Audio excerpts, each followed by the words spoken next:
saudara kemerdekaan, tidak ada kemerdekaan saudara tanah air.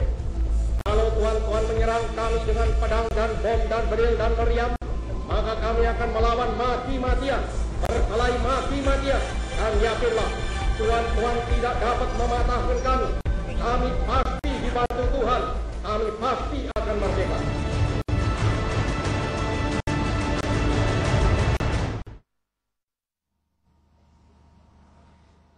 Assalamualaikum warahmatullahi wabarakatuh.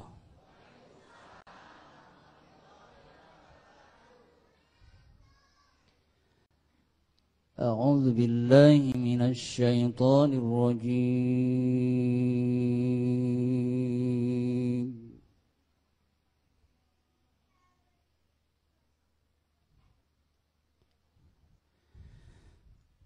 Bismillahirrahmanirrahim.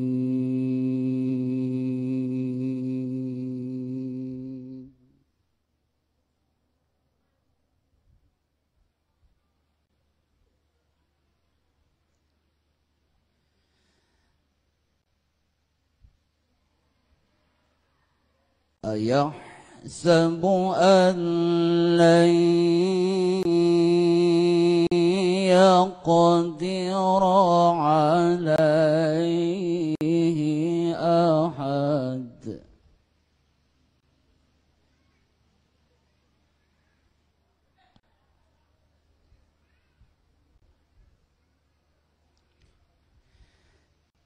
Yaqulu ahlaktu malan lubada.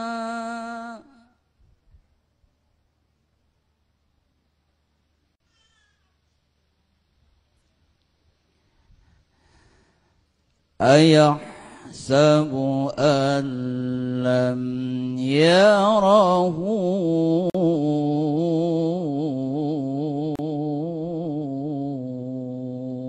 ahad.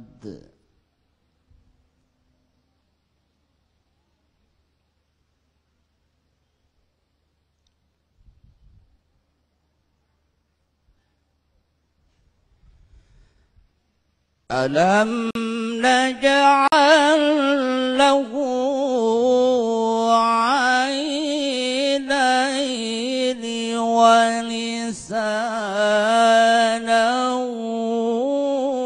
wa syafatain.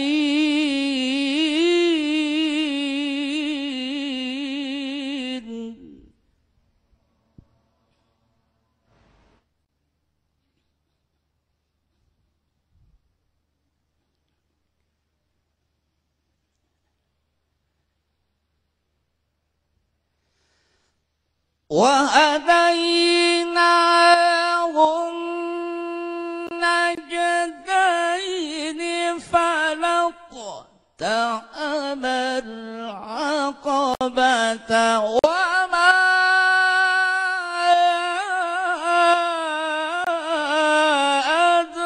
أدراك ما العقبة.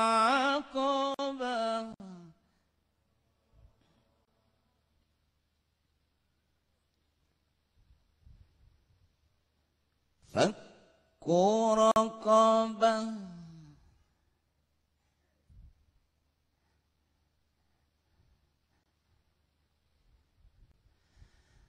فك رقبة أو إطعام في يوم ذي مسغبة.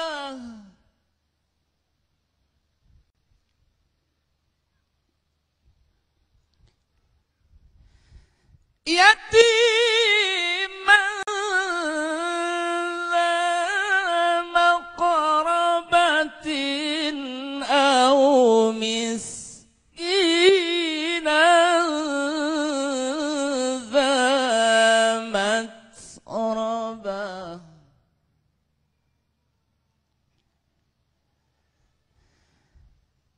يتيما ذا مقربة أو مسكينا ذا متربة صدق الله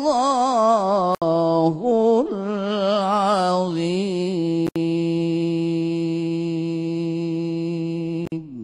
Assalamualaikum warahmatullahi wabarakatuh. Assalamualaikum warahmatullahi wabarakatuh. Alhamdulillahirabbil alamin. Allahumma shalli ala sayyidina Muhammad wa ala ali sayyidina Muhammad. Segala puji bagi Allah yang kembali mempertemukan kita dalam majelis ilmu Damai Indonesiaku yang kali ini disiarkan secara langsung dari Masjid Al-Falah Perum Pondok Cibubur, Jalan Radar Auri Cimanggis, Depok, Jawa Barat. Pemirsa yang dirahmati Allah, tidak ada yang disebut dengan terminologi kemerdekaan tanpa ada kata perjuangan. Ketika agama tauhid ditegakkan di muka bumi ini, kita melalui perjuangan dan akhirlah sampai dalam titik merdeka. Demikian juga negeri ini, di mana kita hirup udara kemerdekaan, tentu saja tidak diberikan secara gratis. Semuanya melalui sebuah perjuangan. Lantas ketika kita sudah merdeka, benarkah kita memahami makna merdeka yang sesungguhnya? Orang-orang yang memaknai makna merdeka sesungguhnya adalah orang yang mampu mengisi kemerdekaan yang telah diberikan oleh para founding father kita. Nah, pemirsa yang dirahmati Allah, lantas apa sesungguhnya terminologi kemerdekaan dalam perspektif Islam? Itulah tema yang akan kita angkat dalam kesempatan kali ini bersama guru-guru kita, Ustadz Fahmi Salim dan Abi Magi, tentunya masih bersama kami Damai Indonesiaku yang dipersembahkan oleh Sarung Wadimor, tentu sarung kita. Selamat mengikuti. Bismillahirrahmanirrahim. Assalamualaikum warahmatullahi wabarakatuh. Innal hamdalillah nahmaduhu wa nasta'inuhu wa nastaghfiruhu wa na'udzu billahi min syururi anfusina wa min sayyiati a'malina. May yahdihillahu fala mudhillalah wa may yudlilhu fala hadiyalah. Asyhadu an la ilaha illallah wahdahu la syarikalah taqriran bihi wa tauhidan wa ashhadu anna Muhammadan abduhu wa rasuluhu amma ba'du. Alhamdulillahirabbil alamin.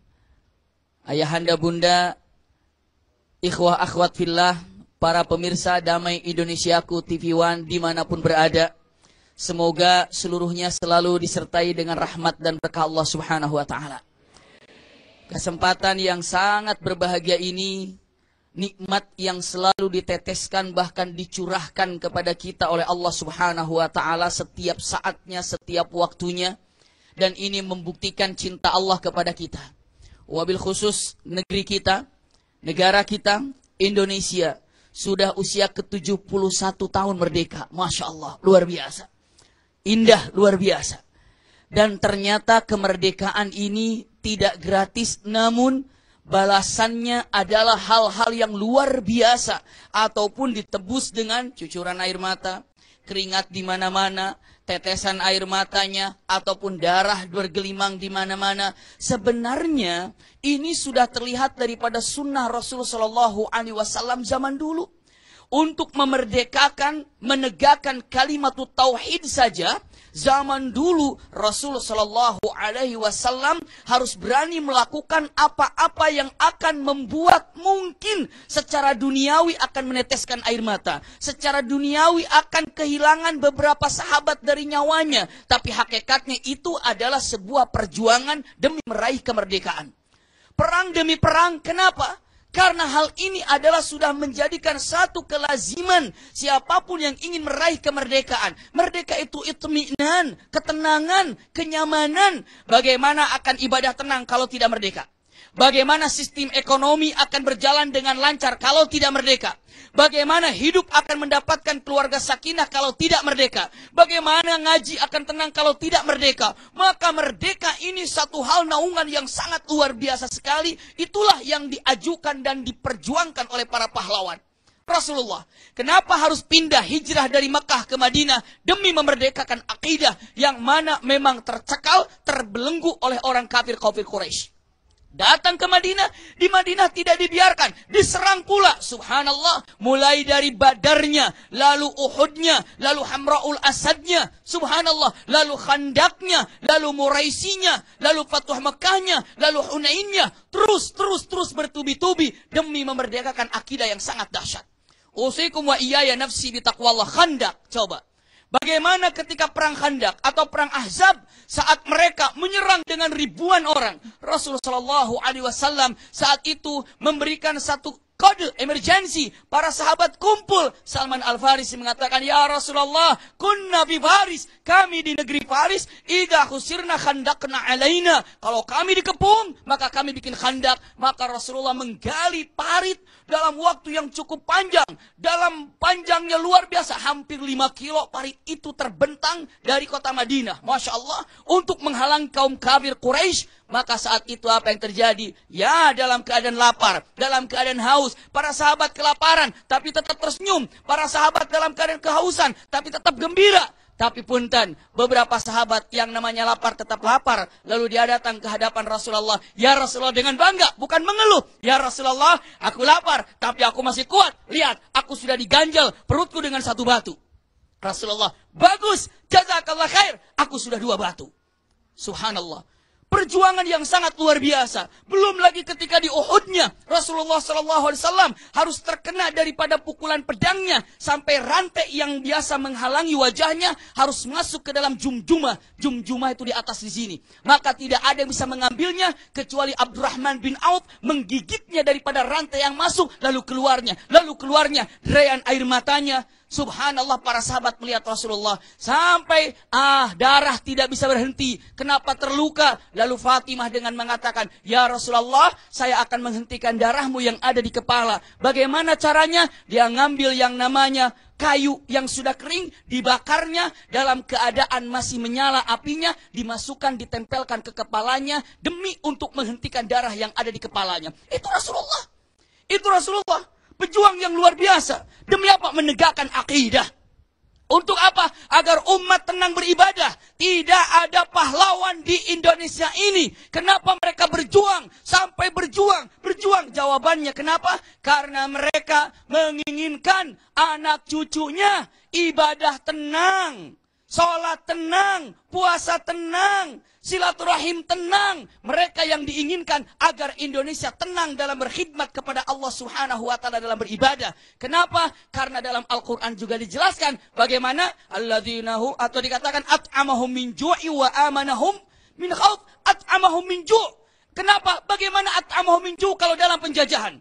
Lalu amanahum min khauf, bagaimana dia akan tenang kalau ibadahnya, kalau seandainya dalam penjajahan? Para ulama dulu, para pejuang dulu yang selalu mengomandangkan takbirnya di mana-mana, jawabannya adalah untuk memberikan kepada anak cucunya kebahagiaan, merdeka untuk membebaskan belenggu-belenggu kemusyrikan, merdeka untuk menjadikan nikmat dalam ibadah kepada Allah Subhanahu wa taala. Semoga kita bisa meraih kenikmatan akidah yang sahih, selalu direct ibadah pada Allah Subhanahu wa taala. Jazakumullah khair ala husni istima'ikum.